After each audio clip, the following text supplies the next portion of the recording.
കർത്താവേ, ഞങ്ങൾ അങ്ങേ സ്തുതിക്കുന്നു. കർത്താവേ,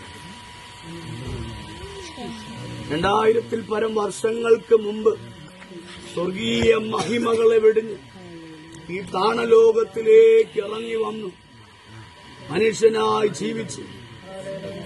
സർവശക്തൻ അത്ഭുതങ്ങൾ, അടയാളങ്ങൾ, രോഗികളെ സൗഖ്യമാക്കി, ഭൂതങ്ങളെ പുറത്താക്കി, മരിച്ചവരെ ഉയർത്തെഴുന്നേൽപ്പിച്ചു.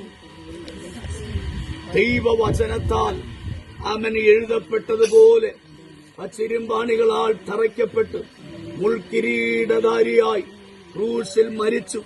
അരിമത്യക്കാരനായ യോസേഫിന്റെ കല്ലറയിൽ അടക്കം ചെയ്തു. 3-ാം നാൾ ഉയർത്തെഴുന്നേറ്റ കർത്താവായ യേശുവിനെ നീ രക്ഷകനായി സ്വീകരിക്കുന്നുവോ? ആമേൻ. മരണത്തെ ജയിച്ച്, പാതാളത്തെ ജയിച്ച് ഉയർത്തെഴുന്നേറ്റ് സ്വർഗാരോഹണം ചെയ്ത് പിതാവാം ദൈവത്തിന്റെ വലത്ത് ഭാഗത്ത് നമുക്ക് വേണ്ടി പക്ഷവാദം ചെയ്യുന്ന കാരുണ്യവാനായ കർത്താവായ യേശു വേഗം വരുമെന്ന് നീ വിശ്വസിക്കുന്നുണ്ടോ?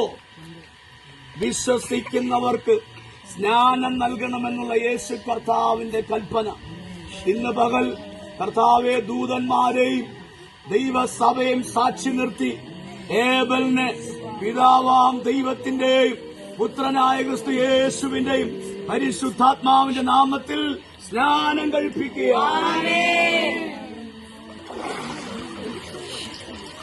മരണപര്യന്തം വിശ്വസ്തനായിരിക്കാം, എന്നാൽ നീ ജീവകിരീടം പ്രാപിക്കും. കർത്താവേ, ഞങ്ങളുടെ മകൻ ബ്ലസ് ചെയ്യുന്നു.